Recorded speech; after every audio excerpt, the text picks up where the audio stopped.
নমস্কার বন্ধুরা, my YouTube channel মিনাস ব্লগে আপনাদের সবাইকে স্বাগত জানাই। আমি কয়দিন আগেই এই আদিবাসী হার্বাল হেয়ারটা তেলটা অর্ডার করেছিলাম, কিন্তু এটা ফেক আসছে।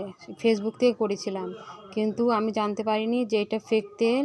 তো পরে আমি রিসার্চ করার পরে বুঝতে পারলাম যে এটা ফেক তেল। এটা 500 টাকা নিচ্ছে, 1 বাই 1 ফ্রি।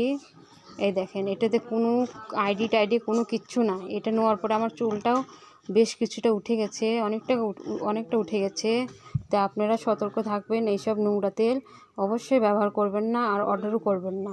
এই দেখেন, আমার এই কয়েকদিনে কতগুলো চুল উঠে গেছে। এগুলো কি কম চুল? বন্ধুরা দেখেন, অবশ্যই এই তেলটা যদি বলে যে তেলটা ভালো, রিয়েল তেল, কেউ এটাতে বিশ্বাস করবেন না। এই তেল, এত ফেক তেল বেরোচ্ছে, এইসব লোকগুলো একদম কি বলবার, বলার মতন কোনো কিছু নাই। দেখেন ছবিটা কেমনভাবে দিচ্ছে।